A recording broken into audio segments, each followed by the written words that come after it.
तुमने वही मूवी देखी होगी स्पेशल फोर्स, उसके बाद लोगों को पता चला कि है क्या। मेरा पर्पस आप लोगों से मिलने का सिर्फ ये था कि मैं स्कूल का स्टूडेंट रह चुका हूँ। 2006 में मैं यहाँ से पास आउट हूँ सेकेंड शिफ्ट में। हालांकि आप लोग आर्ट्स के, मैं साइंस का था, बट मेरा जो एम है, मैं आप लोगों से इसलिए मिलना चाहता था। 12th क्लास में बहुत ही कम लोगों को ये पता है कि यहाँ से आपका आगे का पूरा रास्ता शुरू होता है। हालांकि शुरू थोड़ा पहले से होता है, 10th ऑनवर्ड से ही आपका शेप होना शुरू हो जाता है, जिसके बेसिक्स आप शुरुआत से बनाते हैं। बट देन अगर कोई 10वीं के बाद, 11वीं 12वीं के बाद अगर थोड़ा सिंसियर हो जाए और उसको पता चले कि उसको करना क्या है, जिंदगी में उसने अचीव क्या करना है, उसके हिसाब से अपना पूरा रास्ता शेप करते रहता है। मेरा एम आज का यही है। मैं ये जो सेशन है जो मैं आपसे बात कर रहा हूँ, विल कीप इट इंटरैक्टिव। अगर किसी भी बच्चे को किसी भी समय को कोई बात समझ नहीं आती या कोई चीज़ आपके मन में आती है जो आप पूछना चाहते हैं, आप उससे मार्गदर्शन पूछें। समझ रही बात? ये सेशन हम इंटरैक्टिव रखेंगे। अगर मैं बोलता रहूँगा और आप सुनते रहेंगे तो थोड़ी देर बाद सत्यनारायण भगवान की कथा बनेगी। सही है? आप पहले 2-4 मिनट में बात सुनेंगे रहेंगे, उसके बाद फिर आप हल्का हल्का वो नींद आना शुरू होगा, फिर स्कूल का पुराना तो बातचीत करेंगे, ज़्यादा सीखेंगे। ठीक है? इस क्लास का टॉपर कौन है आर्ट्स में?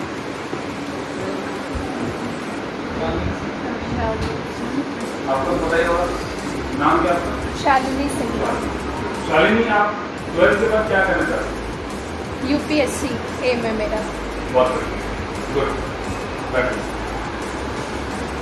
ऑन एन एवरेज 5 बच्चे हाथ उठा कर रहे हैं कि वो UPSC के अलावा कोई और क्या करना चाहते हैं। आप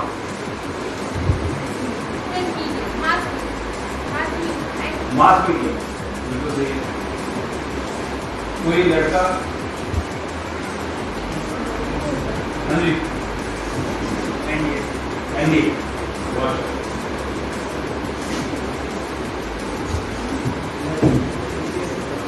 हाँ जी, UPSC।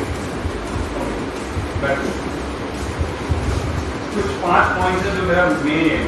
पहला, आप लोगों के पास क्या क्या एवेन्यूज है 12th के बाद,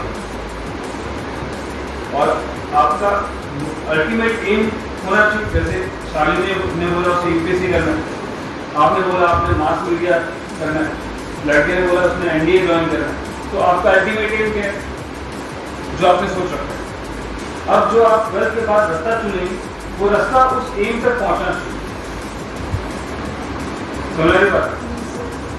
इस रास्ते के दौरान जो अब एक टाइम टेकिंग है, साल भर लग सकता है, 2 साल लग सकता है, 3 साल लग सकता है, तो आपका मिड कोर्स मतलब जो आप चल रहे हैं उस रास्ते पे, तो भी आपको उस रास्ते पे सही और सेम तरीके से चलना, बैलेंस बना के चलना। पढ़ाई और जो एक्स्ट्रा करिकुलर एक्टिविटीज हैं उनके बीच बैलेंस बना के चलना। समझ रहे? सबसे पहले मैं आर्मी का आपको अवेन्यूज बता दूँ। ठीक है? आज के टाइम पे फॉर गर्ल्स, लड़कों का तो है ही, I will address girls first. लड़कियों का परमानेंट कमीशन हो चुका है। आपको पता परमानेंट कमीशन क्या होता है? रिजर्वेशन। हाँ जी, रिजर्वेशन नहीं, परमानेंट कमीशन है जैसे पहले शॉर्ट सर्विस कमीशन था, आप सिर्फ 10 साल तक आर्मी में एज अ वुमेन ऑफिसर सर्व कर सकते हो। अब आप परमानेंट कमीशन मतलब जब तक मेल ऑफिसर कर सकते हैं सर, उतना तब तक आप एज अ वुमेन ऑफिसर भी कर सकते हैं। पहला। दूसरा, आर्मी में कमांड मिलता है। आर्मी इस वक्त आर्मी का पर्पस क्या है देश का? आर्मी का पर्पस है कि अगर कोई लड़ाई हुई, जैसे रशिया यूक्रेन में लड़ाई चल रही है, तो लड़ाई कौन करे? आर्मी आपस में लड़े, अपने देश को बचाने के लिए आर्मी लड़ने जाएगी। तो उसमें कोई ना कोई लीडर होता होगा, उसे हमारे कमांडिंग ऑफिसर कहते हैं, जो एक किसी 1000-500 लोगों को किसी जगह पर लड़ने के लिए जाता है, कमांडिंग ऑफिसर कहते हैं। तो किसी ऑफिसर के लिए कमांडिंग ऑफिसर बनना एक अचीवमेंट है।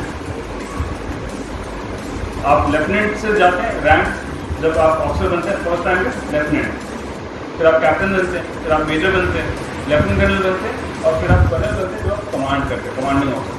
अब वुमेन ऑफिसर्स कमांड भी कर सकती हैं, ठीक है। तो सबसे पहली बात आपको कमांडिंग कमीशन मिलेगा, सेम दर्जा, कोई उसमें डिफरेंस नहीं है। सेकेंड, आपको कमांड करने का भी इक्वल अपॉर्चुनिटी मिलेगी। आपने आजकल में देखा होगा एयरफोर्स में वुमेन पायलट्स भी आ गई हैं, है ना, फाइटर एयरक्राफ्ट, तो ये चीज़ें बदल रही हैं।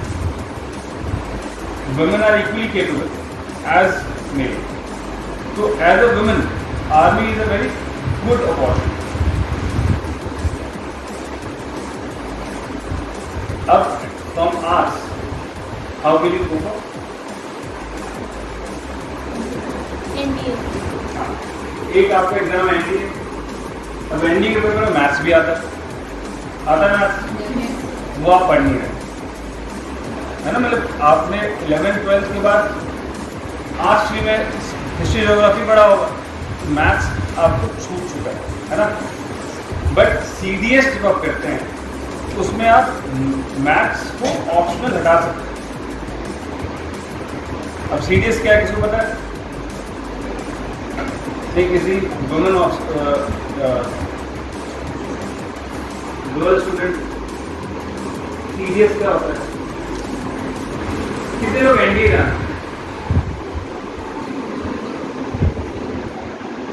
काफी कम मात्रा में लोग NDA. NDA is national defence academy, जो कि पुणे में। ये अब गर्ल्स स्टूडेंट्स को भी लेना शुरू कर दिया है। पहले सिर्फ यहाँ पे मेल कैडेट्स को ट्रेन किया जाता था, अब फीमेल कैडेट्स भी एनडीए में ट्रेन होंगी इस साल। एनडीए 12th के बाद होंगे। जब हम 12th कंप्लीट करते हैं तो लास्ट जब आप 12th के एग्जाम दे रहे होते हैं उस टाइम पे एक एनडीए का फर्स्ट अटेम्प्ट होता है। तो जैसे आपने अपना 12th कंप्लीट किया, आप एनडीए का फर्स्ट अटेम्प्ट दे सकते हो। बट चूंकि आप लोग आर्ट्स स्ट्रीम्स हैं तो मैथ्स एनडीए में कंपलसरी है, तो आपको एग्ज़ाम निकालने में थोड़ा प्रॉब्लम आ सकता है। तो ये चीज़ समझना ज़रूरी है कि मैं क्या निकाल सकता हूँ और क्या मेरे लिए बना है। सबसे पहले अपनी कैपेबिलिटीज़ को जानना बहुत ज़रूरी है। उसके बाद आप अपना उसके अभी कैपेबिलिटीज़ के हिसाब से अगर आप अपना एम चुनेंगे तो आप कभी निष्फल नहीं होंगे, फेलियर आपको देखने का मौका नहीं मिलेगा। तो सीडीएस 12th के बाद क्या करते हैं?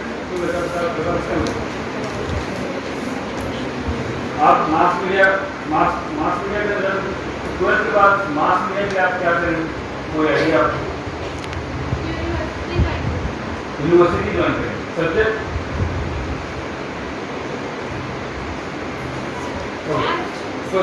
मास कॉम कहते हैं, मीडिया मास कॉम जैसे आप मीडिया मैनेजमेंट में जा रहे हैं। अगेन वो 10th के बाद ग्रेजुएशन के आप जाते हैं, 3 साल का ग्रेजुएट कोर्स।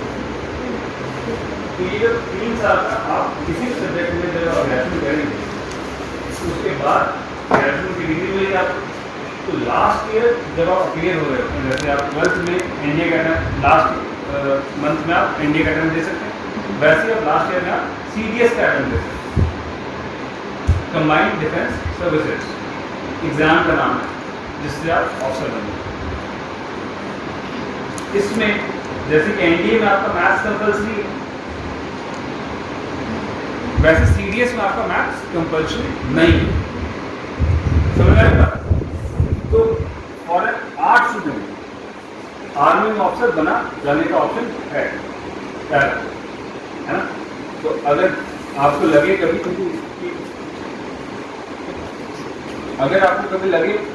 कि ये ऑप्शन आर्मी वाला ऑप्शन आर्ट्स के लिए नहीं है, तो ऐसा नहीं है, ठीक है। समझ में आया आप लोग? तो सीडीएस के लिए जब तैयारी करेंगे तो उसके पहले अब आपने सोचा कि आपको आर्मी ऑफिसर बनना, तो आपको ग्रेजुएशन भी करना पड़ेगा। अब आप ग्रेजुएशन कहाँ से करेंगे? किस कॉलेज से?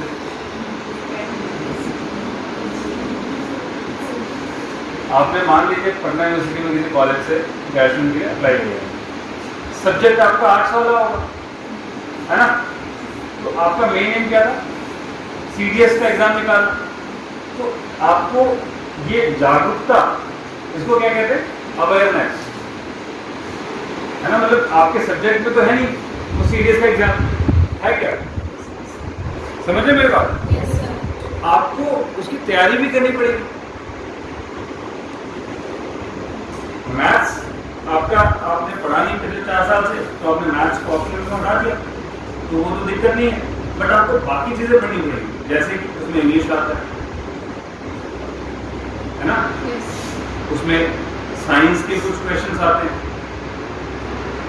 जो कि बहुत डिफिकल्ट नहीं है। तो ये नहीं सोचना है कि अच्छा कुछ साइंस के क्वेश्चन आते हैं तो शायद से मैं नहीं निकाल, नेगेटिव थॉट्स नहीं आने चाहिए। तो सवाल ये है कि फिर आप कैसे निकाल सकते हैं? एज ए आर्ट स्टूडेंट आप कैसे तैयारी करेंगे तो निकलेगा, है ना?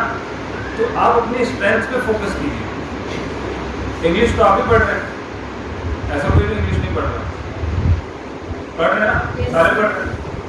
अब जो उसमें 200 क्वेश्चन है, मान लीजिए 200 क्वेश्चन आपके पेपर में आता है, पासिंग परसेंटेज मान लीजिए 60% है, एग्जाम्पल ले रहा हूँ, ठीक है? तो कितना मार्क्स चाहिए पास होने के लिए, कोई मुझे बता सकता है? अगर 200 मार्क्स के 200 क्वेश्चन है, 1 मार्क्स ईच, 60% पासिंग परसेंटेज है, तो पास होने के लिए कितने मार्क्स चाहिए? 120। तो अब ये 120 जो आपको पास होने के लिए चाहिए, ये आप अपनी स्ट्रेंथ वाले सवालों से भी पास कर सकते हैं। 100 क्वेश्चन तो इंग्लिश के, तो 100%, अब ठीक है उसमें गलतियां भी होंगी माना, लेकिन अगर आप ज़्यादा अच्छे से तैयारी करेंगे तो कम गलतियां होंगी, ठीक है? जो बाकी 100 क्वेश्चन है उसमें साइंस और केमिस्ट्री के बहुत ज़्यादा क्वेश्चन होंगे, तो मैक्सिमम 10 से 15 क्वेश्चन, मतलब आपके 180 क्वेश्चन आपके डोमेन के हैं, आपकी स्ट्रेंथ के हैं, जो आपने पढ़ाई की है पहली बार, तो आप एग्जाम निकाल सकते हैं, क्योंकि मार्क्स कितने हैं? 120। और ऐसा नहीं है कि साइंस वाला जो स्टूडेंट है वो उसकी ज्योग्राफी कमजोर है, उसकी हिस्ट्री कमजोर है। अगर आपकी केमिस्ट्री और फिजिक्स कमजोर है तो उसकी हिस्ट्री और ज्योग्राफी कमजोर है। तो अपनी स्ट्रेंथ को देखना है और अपने आप से कम्पीट करना है, मतलब अपने आप से लड़ाई लड़नी है कि अगर मैं किसी चीज़ में कमज़ोर हूँ तो मुझे उस कमज़ोरी को दूर करना है, दूसरे को देख के नहीं आगे बढ़ना। अच्छा वो इतने नंबर लाता है तो मैं ये करूँगा, मैं अगर मैं 70% लाया हूँ तो मैं 70% से आगे बढ़ूँगा। अब ये बार 71 लाऊंगा, 75 लाऊंगा, 76 लाऊंगा, जो लाऊंगा, जहाँ पे मैं कल था उससे आज आगे बढ़ूँगा। एम क्या होना चाहिए? ये होना चाहिए। अगर इस चीज को आप समझेंगे कि लड़ाई खुद से है,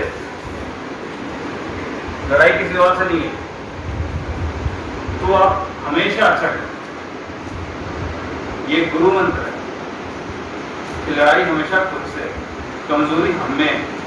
जो चीज कमजोर है हमारा, अगर हमने उसको स्ट्रॉन्ग कर लिया तो कमजोरी चली, दूसरे को देख के तो कमजोरी दूर जा नहीं सकती, है ना? समझ आई बात? तो हम सीरियस में थे, तो मैं अगर साइंस का स्टूडेंट हूँ तो मेरे ज्योग्राफी क्वेश्चन गलत हो जाएंगे, चांसेस है, क्योंकि मैं ज्योग्राफी मैंने कब से नहीं पढ़ा।